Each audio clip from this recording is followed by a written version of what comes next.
നമസ്കാരം. ഇഫക്ട് ന്യൂസിലേക്ക് ഏവർക്കും സ്വാഗതം. മുഹമ്മദ് റബിയുടെ ജന്മദിനം 100 വയസ്സ്. രണ്ടുപേരും മരണമടഞ്ഞത് 56-ാമത്തെ വയസ്സിലാണ്. രണ്ടും ജനപ്രിയരായിരുന്നു. മനസ്സുകളിൽ ജീവിച്ച വ്യക്തികളായിരുന്നവർ. ഒരാൾ ഗാനഗന്ധർവനാണെങ്കിൽ മറ്റേയാൾ ജനങ്ങളെ പിടിച്ച് കുലുക്കിയ പ്രാസംഗികനും അതുപോലെ തന്നെ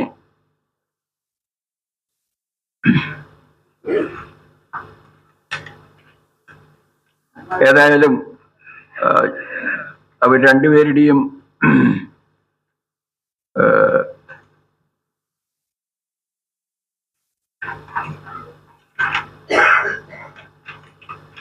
പരലോക ഇതിനു വേണ്ടി പ്രാർത്ഥിച്ചുകൊണ്ട് ഞാൻ ഇതിലേക്ക് എൻ്റെ വിഷയത്തിലേക്ക് കിടക്കുകയാണ്.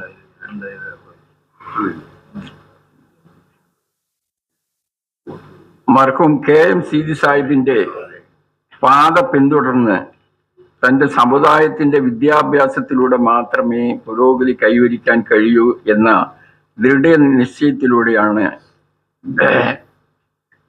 CH മുഹമ്മദ് കോയ അദ്ദേഹത്തിന്റെ 4 നൂറ്റാണ്ട് കാലത്തെ രാഷ്ട്രീയ ജീവിതത്തിൽ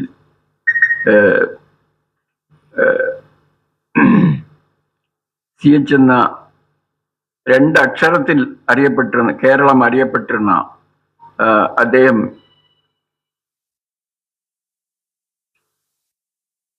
മുഖ്യമന്ത്രിയായി 1979 ഒക്ടോബർ 12-നാണ്. ഞാൻ അതിന് ഒരു ദൃക്സാക്ഷിയായ ആളാണ്. അതായത് 12-ാം തീയതി നമ്മുടെ പാളയം ജുമാ മസ്ജിദിൽ നിന്നാണ് അദ്ദേഹം പാണക്കാട് ശിഹാബ് തങ്ങൾക്കും അവരുടെ general secretary BV Abdulla Koya സാഹിബിനൊപ്പമാണ് പാളയം പള്ളിയിൽ നിന്ന് സത്യപ്രതിജ്ഞയ്ക്കായി രാജ്ഭവനിലേക്ക് പോയത്. അതെല്ലാം കാണാനും അതിൻ്റെ കൂടെ നിൽക്കാനുമുള്ള ഒരു അവസരം കിട്ടിയ ഒരു വ്യക്തിയാണെന്ന് കൂടെ പറഞ്ഞുകൊണ്ടാണ് ഞാൻ അദ്ദേഹത്തിനെ സ്മരിക്കുന്നത് നിങ്ങളുടെ മുമ്പിൽ. അദ്ദേഹം ആകെ രണ്ട് മാസം മാത്രം കഷ്ടിച്ച് ഭരിക്കാൻ കിട്ടിയതാണെങ്കിലും അദ്ദേഹത്തിന്റെ കൂടെ ഇരുന്ന ഏക മന്ത്രിയായിരുന്നു ഇതായിരിക്കുന്ന നമ്മുടെ ബഹുമാനപ്പെട്ട നീലലോഹിതദാസ് സാറ്. അദ്ദേഹം ആ സമയത്ത് CH-നെ കുറിച്ചുള്ള കാര്യങ്ങൾ അദ്ദേഹം വിശദീകരിക്കും. ഞാനിത് കൂടുതൽ പറഞ്ഞ് സമയങ്ങൾ നീട്ടിക്കൊണ്ടു പോകുന്നില്ല. കാരണം എനിക്ക് ഇതൊന്ന് എല്ലാവരും നിങ്ങളെ ഒന്ന് സ്വാഗതം ചെയ്യാന്നുള്ളത് മാത്രമാണ് എൻ്റെ ഒരു കർത്തവ്യമായിട്ടുള്ളത്. വ്യവസായ മന്ത്രിമാരുടെ ഒരു യോഗം ഉണ്ടായിരുന്നു. അതിൽ പങ്കെടുക്കാനായി ഹൈദരാബാദിൽ പോയ അവസരത്തിലാണ് CH മുഹമ്മദ് കോയ സാഹിബ് അവിടെ വെച്ച് മരണം അടയുന്നത്. നൈസാമിന്റെ നാട്ടിൽ. അതെന്ന് മനോരമ തലക്കെട്ട് കൊടുത്തത് ഇങ്ങനെയായിരുന്നു. എന്താണ്, നൈസാമിന്റെ നാട്ടിൽ മറ്റൊരു നൈസാം കൂടി ഇതായി എന്നും പറഞ്ഞിട്ടുണ്ട്. അങ്ങനെ എന്തോ ആണ് എൻ്റെ ഓർമ്മയിൽ, അത് മനോരമയിൽ. അതായത് ഹൈദരാബാദ് എന്നുള്ളത് അന്നത്തെ അവരുടെ ആയിരുന്നല്ലോ, നൈസാംമാരുടെ. നൈസാം രാജാവിന്റെ ഇതിൽ വേറൊരു നൈസാം കൂടെ പോയി അവിടെ യാത്രയായി എന്തോ പറഞ്ഞാണ് തലക്കെട്ട് എനിക്ക് ഓർമ്മ. അപ്പൊ ഇരിക്കട്ടെ, ഞാനത് പറഞ്ഞത് അന്ന് മരിച്ചതിൻ്റെ അന്ന് കരുണാകരൻ അന്ന് ഡൽഹിയിലായിരുന്നു, അന്നത്തെ മുഖ്യമന്ത്രി. അദ്ദേഹവും നമ്മുടെ അന്നത്തെ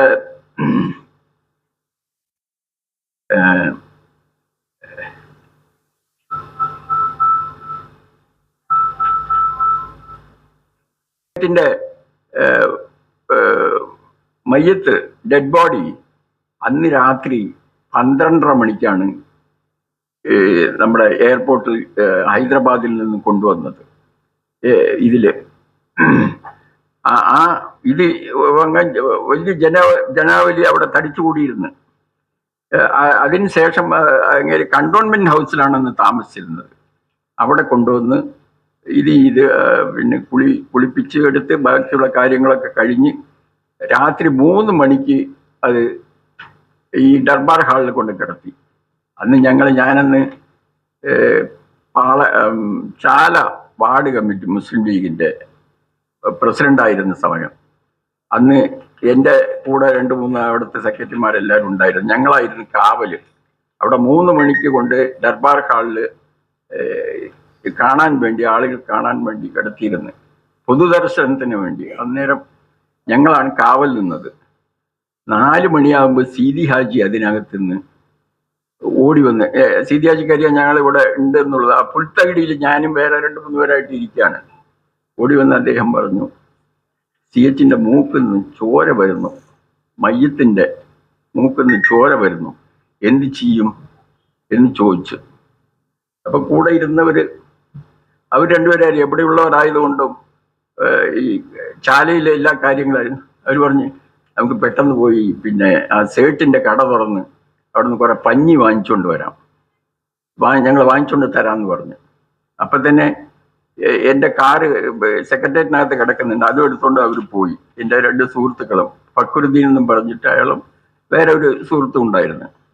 പോയി ആ വീട്ടിൽ തട്ടി വിളിച്ച് അങ്ങനെ വിളിച്ച് ഇത് എടുത്ത് വാങ്ങി വന്ന് തിരിച്ച് കാറിലേക്ക് വരുമ്പോൾ കാറ് ഇത് ബോണറ്റിനടിയിൽ തീ വന്ന് ഇയാൾ കിടന്ന് വിഷമിച്ച് നിൽക്കുന്നു, ആര്, നമ്മുടെ ഡ്രൈവർ. പക്ഷെ ഇവരെല്ലാം കൂടെ ചേർന്ന് അണച്ചിട്ട് ഒരു ആട്ടോ എടുത്ത് വന്നു. അങ്ങനെ കൊണ്ടൊന്ന് കൊടുത്തു. ആ ഒരു ഇൻസിഡൻസ് ഞാൻ പറഞ്ഞതാണ്. അങ്ങനെ രാവിലെ 8 മണിക്കാണ് സിയച്ചിന്റെ പിന്നെ മയ്യത്ത് ഇവിടെ നിന്ന് പിന്നെ കരുണാകരൻ, പിന്നെ അന്നത്തെ ഹോം മിനിസ്റ്റർ നമ്മുടെ ഇദ്ദേഹമാണ്, ഇവരും ഒരു എയർ ഇതില്, പിന്നെ മറ്റേ ഡെഡ് ബോഡി വേറൊന്നില്, അതിൻ്റെ കൂടെ വേറെ ലീഗിന്റെ അന്നത്തെ മിനിസ്റ്റർ നമ്മുടെ UA ബീരാൻ സാഹിബ് ഉണ്ടായിരുന്നു കൂടെ പോയത്. അങ്ങനെ കൊണ്ടുപോയി അന്നാണ് ഖബറടക്കം നടന്നത് ഇവിടെ കോഴിക്കോട്ട്. ഞങ്ങൾ ഇതെല്ലാം അയക്കുന്നവരെ കൂടെ ഉണ്ടായിരുന്നു. അതിലൊരാളാണ്, ഒരു വ്യക്തി എന്നുള്ള നിലയ്ക്ക് ഞാൻ മാത്രമേ ഉള്ളൂ. അതുകൊണ്ട് ഇതിലെ അനുഭവം ഞാൻ പങ്കുവെച്ചു മാത്രം. ഞാൻ വിഷയത്തിലോട്ട് വരാം. ഞാൻ ഇതെല്ലാം പറഞ്ഞ് സമയം കളയുന്നില്ല.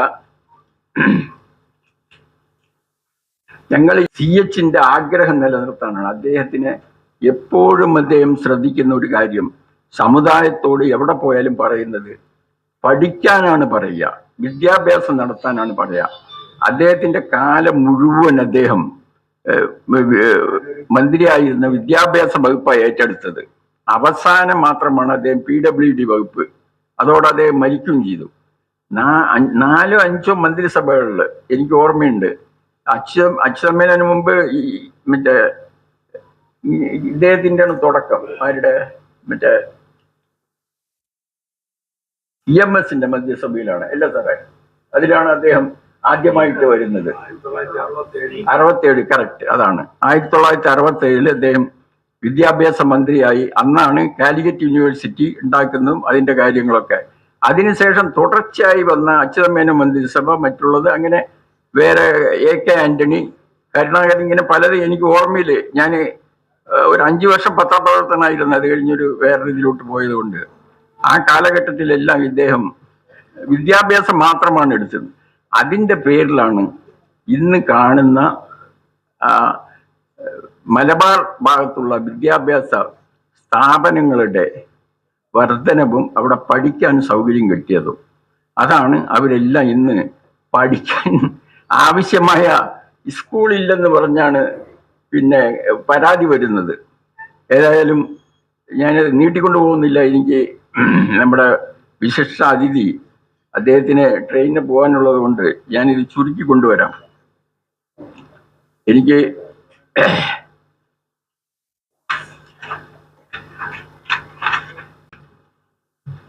ഡോക്ടർ നീലലോകദാസ് അവർ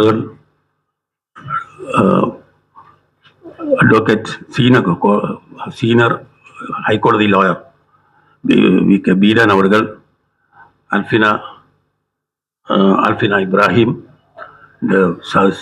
ഇരിക്കുന്ന ബഹുമാന്യ സുഹൃത്തുക്കളെ, അവാർഡ് ജേതാക്കളായ വിദ്യാർത്ഥികളെ, അവരുടെ മാതാപിതാക്കൾ, ഇവിടെ വന്നിട്ടുള്ളവർ മാതാപിതാക്കൾ, ബന്ധുക്കൾ. ഇന്ന് കൂടുതൽ അധ്യക്ഷ പ്രസംഗത്തിനുള്ള സമയമില്ല. കാരണം 12:30 ട്രെയിനിൽ നമ്മൾ മുഖ്യ അതിഥിക്കും പങ്കെടുക്കാൻ ശരിക്കും പറഞ്ഞാൽ അധ്യക്ഷത വഹിക്കേണ്ടത് അഡ്വക്കേറ്റ് ബീരാൻ സാഹിബാണ്. അദ്ദേഹം ഇതിന്റെ ചെയർമാനാണ്. അദ്ദേഹത്തിന്റെ പ്രത്യേക അനുമതിയോടുകൂടിയാണ് എന്നെ ഈ ചടങ്ങിന്റെ അധ്യക്ഷനാക്കിയത്. അദ്ദേഹം പറഞ്ഞു സിയാവുദ്ദീൻ ആയിക്കോട്ടെ എന്ന്. അതിനൊരു കാരണം കൂടി ഉണ്ടായിരിക്കും. പക്ഷെ ഞങ്ങൾ ലാ കോളേജിലെ സഹപാഠികളായിരുന്നു. അതുകൊണ്ട് ഒരു സഹപാഠി ആയിക്കോട്ടെ എന്ന് അദ്ദേഹം അനുവദിച്ചതുകൊണ്ടാണ് ഞാൻ അധ്യക്ഷത വഹിച്ചത്. അപ്പോൾ മറ്റൊരു പ്രധാന കാര്യം, സിഎച്ചിനെ കുറിച്ച് കൂടുതലൊന്നും പറയാനില്ല. സിഎച്ചിനെ കുറിച്ച് അറിയാത്തവരാരുമില്ല. ഏറ്റവും കൂടുതൽ അതിനെക്കുറിച്ച് പറയാവുന്ന വ്യക്തികളാണ് ഇവിടെ ഇരിക്കുന്ന ബീരാൻ സാഹിബ്. വിദ്യാർത്ഥി പ്രസ്ഥാനത്തിന്റെ വിദ്യാർത്ഥി പ്രസ്ഥാനത്തിന്റെ സംസ്ഥാന നേതാവായിരുന്നു. മാത്രമല്ല അദ്ദേഹത്തിന്റെ സഹചാരിയും കൂടിയായിരുന്നു ബീരാൻ സാഹിബ്. അതുപോലെ തന്നെ ഡോക്ടർ ഈരദോഹദാസ് അവർ അദ്ദേഹത്തിന്റെ മന്ത്രിസഭയിൽ അംഗമായിരുന്നു. പിന്നെ അതുപോലെ തന്നെ നേരത്തെ ഇവിടെ സ്വാഗത പ്രസംഗം നടത്തിയ വഹാബ് സാഹിബ്, അദ്ദേഹം പത്രപ്രവർത്തനങ്ങൾ മാത്രമല്ല സിഎച്ചിന്റെ ഏറ്റവും വലിയ സുഹൃത്തായിരുന്നു. അവരെല്ലാം കാര്യങ്ങളെല്ലാം പറഞ്ഞു. എല്ലാവർക്കും പറയാനുള്ള സമയമില്ല. അതുകൊണ്ട് സിഎച്ചിനെ കുറിച്ച് അറിയാത്തവരാരുമില്ല. എനിക്ക് പുതിയ തലമുറയിലെ കുട്ടികളെക്കുറിച്ച്, ഈ അവാർഡ് ജേതാക്കളായ കുട്ടികളെക്കുറിച്ച് കുട്ടികളോട് 1-2 കാര്യങ്ങൾ പറയാനേ ഉള്ളൂ.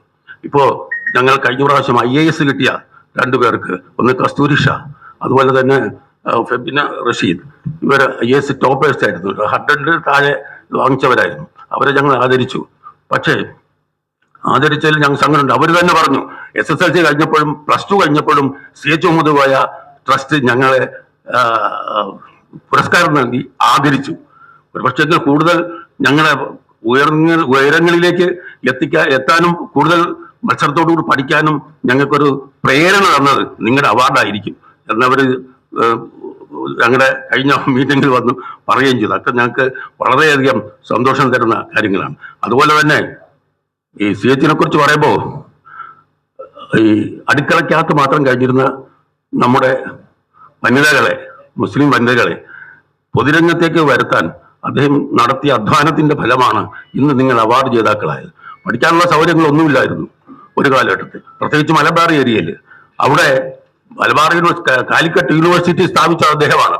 എന്താണെന്ന് വെച്ചാൽ ഏറ്റവും വലിയ പിന്നോക്ക പ്രദേശമായിരുന്ന അവിടെ മലബാറിലെ വനിതകൾക്ക്, പ്രത്യേക ലക്ഷ്യം വനിതകളെ വിദ്യാഭ്യാസം നൽകി അവരെ പൊതുരംഗത്തേക്ക് മെയിൻ സ്ട്രീമിലേക്ക് കൊണ്ടുവരിക എന്നുള്ളതാണ് അദ്ദേഹത്തിന്റെ ആഗ്രഹത്തിന്റെ, സ്വപ്നത്തിന്റെ കുറെ സാക്ഷാത്കാരമാണ് ഇപ്പോ നിങ്ങൾ ഈ അവാർഡ് വാങ്ങാനുള്ള നിങ്ങൾക്ക് ഒരു ഭാഗ്യം കിട്ടിയും ഞങ്ങൾക്ക് ഇതിൽ പങ്കെടുക്കാനുള്ള അവസരം കിട്ടിയും. CH മുഹമ്മദ് കോയ സാഹിബിന്റെ പേരിൽ വാങ്ങുന്ന അവാർഡ് തന്നെ ഏറ്റവും വലിയ വിലപ്പെട്ടതാണെന്ന് ഞാൻ കരുതുന്നു. കേരളത്തിൽ, ഇന്ത്യയിൽ 2 വ്യക്തികളാണ് വിദ്യാഭ്യാസ രംഗത്ത് ഏറ്റവും കൂടുതൽ അതിന്റെ മുന്നിൽ നിന്ന് പഠനരംഗത്ത് കൈകാര്യം ചെയ്ത്. ഒന്ന് അബ്ദുൽ കലാം ആസാദ്, ഇന്ത്യയിൽ ആദ്യത്തെ വിദ്യാഭ്യാസ മന്ത്രിയായിരുന്നു. 2 കേരളത്തിലോട്ട് വരുമ്പോൾ CH മുഹമ്മദ് കോയ. വിദ്യാഭ്യാസ രംഗത്ത് വലിയൊരു വിപ്ലവം സൃഷ്ടിച്ച നേതാവായിരുന്നു നമ്മുടെ CH മുഹമ്മദ് കോയ സാഹിബ്. കാലിക്കറ്റ് യൂണിവേഴ്സിറ്റി മാത്രമല്ല, കൊച്ചിൻ യൂണിവേഴ്സിറ്റി സ്ഥാപിച്ച അദ്ദേഹത്തിന്റെ കാലത്തായിരുന്നു. ലോ കോളേജ്, നമ്മുടെ കാലിക്കറ്റിലെ ലോ കോളേജ് സ്ഥാപിച്ച്, മാത്രമല്ല വിദ്യാഭ്യാസ സ്ഥാപനങ്ങൾ ഒത്തിരി അദ്ദേഹം വിദ്യാഭ്യാസ മന്ത്രിയായിരുന്ന സമയത്ത് അനുവദിച്ചു. എന്തിനെന്ന് വെച്ചാൽ അതൊക്കെ അദ്ദേഹത്തിന് ശേഷം വരുന്ന ഇളം തലമുറയെ വിദ്യാസമ്പന്നരാക്കി വളർത്തിക്കൊണ്ടുവരുന്നതിന് വേണ്ടിയിട്ടാണ്. നമുക്ക് ഏറ്റവും കൂടുതൽ സന്തോഷം നിങ്ങൾ റാങ്ക് വാങ്ങിച്ചത് കൊണ്ട് മാത്രം കൂടിയാണ് ഞങ്ങൾ ഇങ്ങനെ ഒരു സമ്മേളനം സംഘടിപ്പിച്ചതും നിങ്ങളെ ആദരിക്കാൻ ഞങ്ങൾ തയ്യാറായതും. സിഎച്ചിനെ കുറിച്ച് കൂടുതലൊന്നും പറയുന്നില്ല. എനിക്കൊരു വാക്ക് പറയാനുള്ളൂ. വിദ്യാർത്ഥികൾക്ക് എന്ത് ആവശ്യം വന്നാലും ഒരു പരിചയപ്പെടുത്തലും ഇല്ലാതെ തന്നെ അദ്ദേഹം അതിനുള്ള എല്ലാ സൗകര്യങ്ങളും ചെയ്തു തന്ന ഒരു ഭരണാധികാരിയായിരുന്നു അദ്ദേഹം. പറയേണ്ടതില്ലല്ലോ അദ്ദേഹത്തിനെ കുറിച്ച്. അദ്ദേഹം ഒരു കൗൺസിലറായി, കാലിക്കറ്റ് മുനിസിപ്പാലിറ്റിയിലെ കൗൺസിലറായി തുടങ്ങിയതാണ്. പിന്നെ അദ്ദേഹം MLA ആയി, മന്ത്രിയായി. കഠിനമായ അധ്വാനം, അതിലുകൂടിയാണ് അദ്ദേഹം നേതൃത്വത്തിൽ എത്തിയത്. ഒന്ന്. രണ്ടാമത്തെ കാര്യം, നിങ്ങൾ ഈ റാങ്ക് വാങ്ങിച്ച് മത്സരിച്ചത് കൊണ്ട് എല്ലാമായി എന്ന് നിങ്ങൾ വിചാരിക്കരുത്. കാരണം ഈ കാലഘട്ടത്തിൽ ഏറ്റവും വലിയ വെല്ലുവിളി എന്ന് പറയുന്നത് നമ്മുടെ ആർട്ടിഫിഷ്യൽ ഇന്റലിജൻസ്, മനുഷ്യന്റെ ബുദ്ധിയല്ല, അത് യാന്ത്രികമായ ബുദ്ധി ആയിട്ടാണ് നിങ്ങൾ മത്സരിക്കേണ്ടി വരിക. എന്തുമാത്രം കഠിനമായ കാര്യമാണ് നിങ്ങൾ ഓർത്തോളൂ.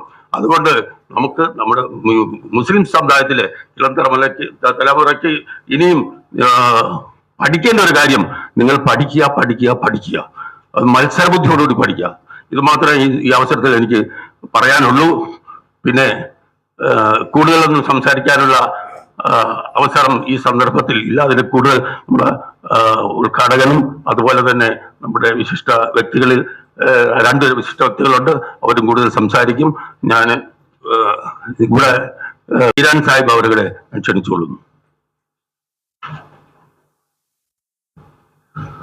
യോഗത്തിലെ അധ്യക്ഷൻ ബഹുമാനായ പി സിയാവുദ്ദീൻ സാഹിബ്, ഈ ട്രസ്റ്റിന്റെ സെക്രട്ടറി അബ്ദുൽ വഹാബ് സാഹിബ്, ഏറ്റവും ബഹുമാനായ ഡോക്ടർ എ നീലലോഹിതദാസ്, എൻ്റെ പിതാവും ഈ ട്രസ്റ്റിന്റെ ചെയർമാനുമായ ശ്രീ വി കെ ബീരാൻ, LLBക്ക് റാങ്ക് നേടി ഇവിടെ സന്നിഹിതരായിരിക്കുന്ന അൽഫിന ഇബ്രാഹിം, പ്രിയ റാങ്ക് ജേതാക്കളെ, പ്രിയപ്പെട്ട സഹോദരി സഹോദരന്മാരെ.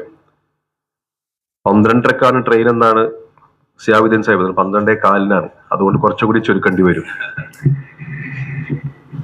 എന്തായാലും ഈ ഒരു ചടങ്ങിന്റെ ഒരു പ്രത്യേകത എന്ന് പറയുന്നത് CHനെ കുറിച്ച് നമുക്ക് ഒരുപാട്, ഇപ്പൊ നേരത്തെ സിയാവുദ്ദീൻ സാഹിബ് പറഞ്ഞതുപോലെ തന്നെ ഒരുപാട് പ്രഭാഷണങ്ങൾ നമ്മൾ കേട്ടിട്ടുണ്ട്, ഒരുപാട് പുസ്തകങ്ങൾ വന്നിട്ടുണ്ട്, ഒരുപാട് പ്രസംഗങ്ങൾ നമ്മൾ കേട്ടിട്ടുണ്ട്, ഒരുപാട് സ്ഥാപനങ്ങൾ നമ്മൾ കണ്ടിട്ടുണ്ട് CHന്റെ പേരിൽ. CH സെന്റർ ഉൾപ്പെടെ, CH വിദ്യാഭ്യാസ സ്ഥാപനങ്ങൾ ഉൾപ്പെടെ, CHന്റെ പേരിലുള്ള ഫ്ലൈ ഓവറുകൾ, റോഡുകൾ ഉൾപ്പെടെ ഒരുപാട് CH എന്ന് പറയുന്ന നാമകരണം ചെയ്തിരിക്കുന്ന സ്ഥാപനങ്ങൾ നമ്മൾ കണ്ടിട്ടുണ്ട്.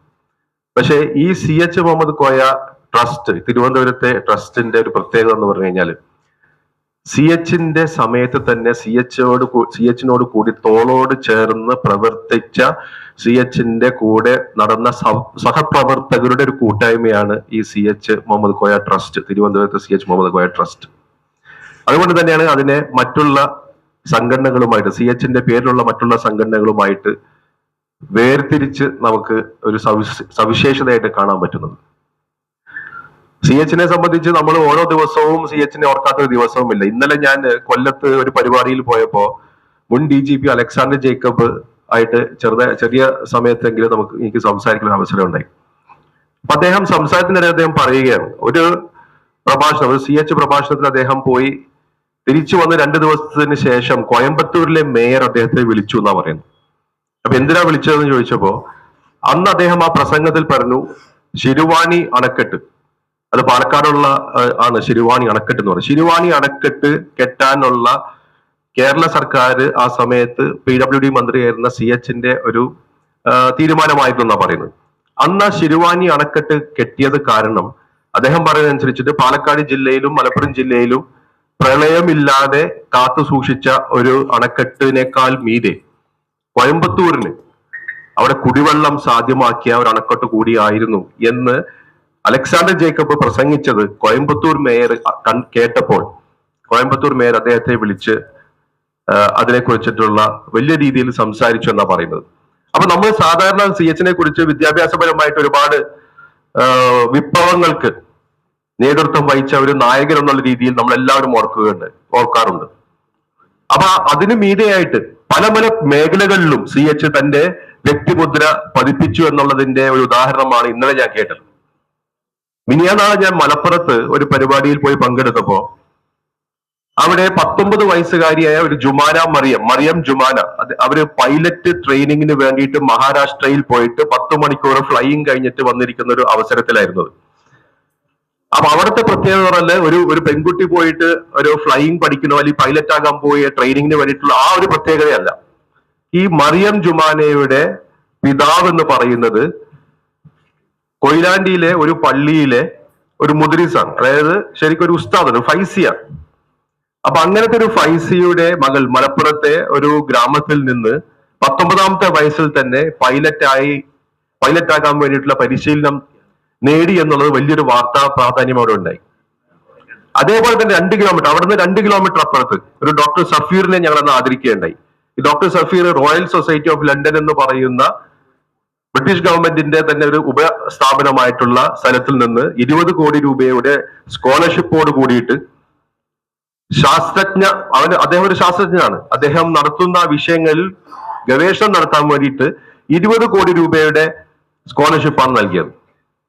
അപ്പൊ ഇതൊക്കെ മലപ്പുറത്തു നിന്നുള്ള ചെറിയ ചെറിയ പോക്കറ്റുകളിൽ നിന്ന് നമ്മൾ കാണുന്നതാണ്. നമ്മൾ അന്ന് നോക്കിക്കഴിഞ്ഞാൽ തിരുവിതാംകൂറും മലബാറും തമ്മിൽ നമ്മൾ കമ്പയർ ചെയ്യുകയാണെങ്കിൽ പോലും മലബാർ എത്രത്തോളം പിന്നോക്കമായിരുന്നു എന്നുള്ളത് നമുക്ക് എല്ലാവർക്കും അറിയാവുന്നതാണ്. അതുകൊണ്ട് തന്നെയാണ് CH-ന്റെ കേന്ദ്രീകരണം മുഴുവനായിട്ടും മലബാർ മേഖലയിൽ ഉണ്ടായിരുന്നത്. അതേപോലെ തന്നെ ഇന്നലെ കൊല്ലം പ്രസ് ക്ലബ്ബിൽ മീറ്റ് ദ പ്രസിൽ വെച്ച് നടത്തിയപ്പോ അവിടെ ഉണ്ടായിരുന്ന ഒരു സംസാരം എന്ന് പറഞ്ഞു കഴിഞ്ഞാല് CH എവിടെയെങ്കിലും പുറത്തേക്ക് പോയി കഴിഞ്ഞാൽ ഹോട്ടലുകളും നല്ല ഭക്ഷണം കിട്ടുന്ന സ്ഥലവുമാണെങ്കിൽ അഹമ്മദ് സാഹിബ് പുറത്തു പോയി കഴിഞ്ഞാൽ അവിടുത്തെ പത്രക്കാരും അവിടുത്തെ പ്രസ് ക്ലബ്ബും എവിടെയാണ് എന്ന് ചോദിക്കുന്നത് വരെയും ഒരു പരാമർശം അവിടുത്തെ പത്രക്കാരിൽ നിന്നുണ്ടായി. അപ്പൊ വിവിധ മേഖലയിൽ വിവിധ പ്രവർത്തിക്കുന്ന ആളുകൾ CH-നെ ഓർക്കാത്ത ദിവസങ്ങളില്ല. അപ്പൊ വിദ്യാഭ്യാസപരമായിട്ട് മാത്രമായിട്ട് നമ്മൾ പറയാതെ തന്നെ പല മേഖലകളിലും വ്യക്തിമുദ്ര പതിപ്പിച്ച ഒരു മഹാനാണ് CH എന്നുള്ള യാതൊരു സംശയവുമില്ലാത്ത കാര്യമാണ്. ഇപ്പൊ ഇവിടെ സർവകലാശാലകളെ കുറിച്ച കാര്യം പറഞ്ഞു. കാലിക്കറ്റ് സർവകലാശാല, കുസാറ്റ്, കൊച്ചിൻ യൂണിവേഴ്സിറ്റി സർവകലാശാല, അതേപോലെ തന്നെ കാർഷിക സർവകലാശാല തൊട്ട് കോഴിക്കോട് ലോ കോളേജ് തൊട്ട് എല്ലാ സംഗതികളിലും CH-ന്റേതായിട്ടുള്ള വ്യക്തിമുദ്ര നമുക്ക് കാണാൻ സാധിക്കും. വിദ്യാഭ്യാസ വിപ്ലവകനായിരുന്നു. ഇപ്പൊ എല്ലാവരും പറയുന്നുണ്ട് ഇവിടെ നിൽക്കുന്ന ഈ റാങ്ക് ജേതാക്കളെല്ലാം അന്ന് CH തുടക്കമിട്ടതിന്റെ ഒരു റിസൾട്ടാണ് നമ്മൾ കാണുന്നതെന്ന്. അവരിലേക്കൊന്നും പോകേണ്ട ആവശ്യമില്ല. ഈ നിൽക്കുന്ന ഞാൻ തന്നെ അതിന്റെ ഏറ്റവും വലിയൊരു ഉദാഹരണമാണ്.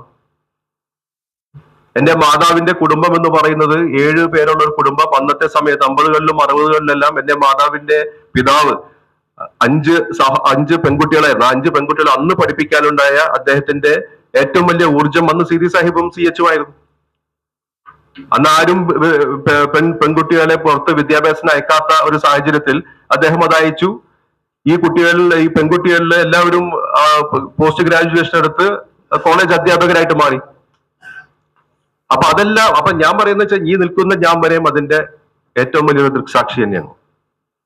ഇപ്പൊ ഡൽഹിയിൽ പ്രവർത്തിക്കുന്ന ഞാനൊക്കെ 2011 അവിടെ ഡൽഹി KMCC രൂപീകരിക്കാൻ അഹമ്മദ് സാഹിബിന്റെ ഒരു ഉപദേശത്താൽ അത് രൂപീകരിക്കാനുള്ള ഒരു സാഹചര്യം ഉണ്ടായത് തന്നെ അഹമ്മദ് സാഹിബിന്റെ അടുത്ത് ഇവിടുത്തെ നാട്ടിലെ ആളുകൾ പറഞ്ഞു. കാരണം ഞങ്ങളുടെ കുട്ടികളെയൊക്കെ ഡൽഹിയിലേക്ക് അയക്കണം, സർവകലാശാലയിലേക്കുള്ള അഡ്മിഷൻ കിട്ടുന്നുണ്ട്, പക്ഷെ ഡൽഹി ആയതുകൊണ്ട് തന്നെ ഇത്രയും ദൂരമായതുകൊണ്ട് തന്നെ ഞങ്ങൾക്കൊരു പേടിയാണ്. അങ്ങനെയാണ് ഡൽഹി KMCC രൂപീകരിക്കുന്നതും അവിടെ ഞങ്ങൾ ഹോസ്റ്റൽ സംവിധാനങ്ങളെല്ലാം ആരംഭിക്കുന്നു. അതിനുശേഷം അവിടെ ഉണ്ടായ ഒഴുക്കെന്ന് പറയുന്നത് ഏകദേശം 4000-ഓളം വിദ്യാർത്ഥികളാണ് ഡൽഹിയിലെ സർവകലാശാല ഇന്ത്യയിലെ ഏറ്റവും വലിയ സർവകലാശാലകളാണ്. JNU ഉൾപ്പെടെ, ജാമിയ ഹംദർദ് ഉൾപ്പെടെ, ജാമിയ മില്ലിയ യൂണിവേഴ്സിറ്റി ഉൾപ്പെടെ, ഡൽഹി യൂണിവേഴ്സിറ്റി ഉൾപ്പെടെ. വളരെ അഭിമാനം തോന്നുന്നു നമുക്ക്. അത് നാദാപുരം, കുറ്റിയാടി, അങ്ങനെ ചെറിയ ചെറിയ പോക്കറ്റുകളിൽ നിന്നാണ് അവിടെ വിദ്യാർത്ഥികളൊക്കെ കൂടുതൽ വരുന്നത്. 5 വർഷം അവിടെ ഡൽഹിയിൽ പഠിച്ചു കഴിഞ്ഞാൽ അവരുടെ ആ പേഴ്സണാലിറ്റിയിൽ തന്നെ വലിയൊരു മാറ്റം വരും. പലരും അതിനകത്ത് ഹയർ എഡ്യൂക്കേഷനായിട്ട് ചിലപ്പോ ബ്യൂറോക്രസിയിൽ പോകും, ജുഡീഷ്യറിൽ പോകും, അങ്ങനെ പല സംഗതികളിലും പോകും. അപ്പൊ ഇതെല്ലാം ഈ CH ഭാഗ്യ വിത്തിന്റെ ഫലങ്ങൾ നമ്മൾ കാണുന്നതാണ്. അന്ന് CH ഭാഗ്യ വിത്തിന്റെ കൂടെ നടന്ന പലരുമാണ് ഇന്ന് ഇവിടെ വേദിയിലും സദസ്സിലുമായിട്ട് ഇരിക്കുന്നത് എന്നുള്ളതാണ് നമുക്ക് ഈ ഒരു പരിപാടിയുടെ പ്രത്യേകതയായിട്ട് നമുക്ക് പറയാൻ പറ്റുന്നത്. എനിക്കധികം നീട്ടാൻ പറ്റില്ല, ഒരുപാട് കാര്യം സംസാരിക്കാനുണ്ട്, പക്ഷെ നീട്ടാൻ പറ്റില്ല. കാരണം വെച്ചാൽ എന്റെ കൂടെ പിതാവും കൂടി വരുന്നത് കൊണ്ട് ഓടിക്കേറി ട്രെയിനിലേക്ക് കയറാൻ പറ്റാത്തത് കൊണ്ട് ഞാൻ നിർത്തുകയാണ്. ഒറ്റൊരു കാര്യം നിർത്തുകയാണ്. എന്റെ പിതാവ് എപ്പോഴും സൂചിപ്പിക്കാറുള്ള കാര്യമാണ് CH-ന്റെ ഒരു 1969 ഒരു പ്രസംഗം. ആ പ്രസംഗത്തോടു കൂടി ഞാൻ നിർത്തുക. ആ പ്രസംഗത്തിലെ 2 വരികളോട് ഞാൻ നിർത്തുകയാണ്. അദ്ദേഹത്തോട് ആ പ്രസംഗത്തിന്റെ ആ സ്റ്റേജിൽ വെച്ചിട്ട് സദസ്സിൽ നിന്ന് ഒരാളുടെ ഒരു ചോദ്യം വന്നു. CH അങ്ങ് വിദ്യാഭ്യാസ മന്ത്രിയായിട്ട് പോലും ഈ സമുദായത്തിന് ഒരു ഉന്നമനം ഞാൻ കാണുന്നില്ലല്ലോ എന്ന് ചോദിച്ചപ്പോൾ CH-ന്റെ മറുപടി ഇപ്രകാരമായിരുന്നു എന്നാണ് പറയുന്നത്. ഞാൻ മുഖ്യമന്ത്രിയും എന്റെ മന്ത്രിസഭയിൽ ബാക്കിയുള്ളവരെല്ലാവരും മുസ്ലിം സമുദായത്തിലുള്ള മന്ത്രിമാരാണെങ്കിൽ പോലും ഈ സമുദായത്തിന് ഒരു ഉന്നമനം ഉണ്ടാവുകയില്ല. ഈ സമുദായത്തിന് ഉന്നമനം ഉണ്ടാകണമെങ്കിൽ ഈ സമുദായാംഗങ്ങൾ ജുഡീഷ്യറിയിലും ബ്യൂറോക്രസിയിലും ഉള്ള പ്രാതിനിധ്യം വർദ്ധിപ്പിക്കണം. അന്ന് 1969 CH പറഞ്ഞ ആ കാര്യം ഇന്നും വളരെയധികം പ്രസക്തമാണ്. അതിന്റെ ഏറ്റവും വലിയ ഒരു ഉദാഹരണം എന്ന് പറയുന്നത് ഭരണഘടന നമുക്ക് ഒരു അവകാശം തന്നിട്ടുണ്ട്. അതായത് ഗവൺമെന്റ് ജോലികളിൽ നമ്മുടെ പ്രാതിനിധ്യം, പിന്നോക്ക വിഭാഗങ്ങളുടെ പ്രാതിനിധ്യം, അതൊരു അവകാശമാണ്. ആ പ്രാതിനിധ്യം, നമ്മളുടെ പിന്നോക്ക വിഭാഗങ്ങളുടെ പ്രാതിനിധ്യം അവിടെ ഉണ്ടോ ഇല്ലയോ എന്ന് അറിയാൻ വേണ്ടിയാണ് ഈ ജാതി സെൻസസ് നടത്തണം എന്ന് പറയുന്നത്. അത് നടത്തില്ല. അതിനൊരു NGO നടത്തിയപ്പോ മുസ്ലിം സമുദായത്തിന്റെ ഗവൺമെന്റ് ജോലികളുടെ പ്രാതിനിധ്യം 135% പിന്നിലാണ് എന്നാണ് NGO കണ്ടെത്തിയത്. അതായത് നമുക്ക് അവകാശപ്പെട്ട പിന്നോക്ക വിഭാഗങ്ങൾക്ക് ഗവൺമെന്റ് ജോലികളിൽ അവകാശപ്പെട്ട നമ്മുടെ പ്രാതിനിധ്യം 135% പിന്നിലാണ് എന്ന് പറഞ്ഞു കഴിഞ്ഞാൽ നമ്മൾ നയരൂപീകരണത്തിന്റെ ഭാഗമാക്കാകുന്നില്ല എന്നുള്ള ദുഃഖ സത്യമാണ് നമ്മുടെ മുന്നിലുള്ളത്.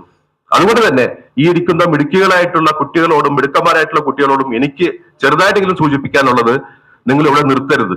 നിങ്ങൾ ബ്യൂറോക്രസിയുടെ ഭാഗമാകും. ബ്യൂറോക്രസി ഞാൻ ഉദ്ദേശിക്കുന്നത് നിങ്ങൾ IAS ആവണമെന്നല്ല, നിങ്ങൾ സർക്കാർ സർവീസിലാകുക എന്നുള്ളത് മാത്രമാണ്. സർക്കാർ സർവീസിൽ ആയി കഴിഞ്ഞു കഴിഞ്ഞാൽ നിങ്ങൾ നയരൂപീകരണത്തിന്റെ ഭാഗമാക്കായി മാറുകയാണ്. നിങ്ങൾ ജുഡീഷ്യറിയിലാകുക. ജുഡീഷ്യറിയിലായി കഴിഞ്ഞാലും നിങ്ങൾ അതിന്റെ ഭാഗമാക്കായി മാറുകയാണ്. ആ രീതിയിൽ വന്നു കഴിഞ്ഞാലുള്ള സമുദായത്തിന് ഉണ്ടാകുന്ന നേട്ടങ്ങളും ഈ സമൂഹത്തിനും പിന്നോക്ക വിഭാഗങ്ങൾക്കും ഉണ്ടാകുന്ന നേട്ടങ്ങളും വലിയൊരു മുതൽക്കൂട്ടാകും. ആ മുതൽക്കൂട്ടാകാൻ നിങ്ങൾക്ക് കഴിയട്ടെ എന്ന് ആശംസിച്ചുകൊണ്ട് ഇതിന്റെ ഔപചാരികമായിട്ട് ഉദ്ഘാടനം നിർവഹിച്ചാൽ പ്രഖ്യാപിച്ചു നിർത്തുന്നു. എല്ലാവർക്കും നമസ്കാരം. ജയ് ഹിന്ദ്.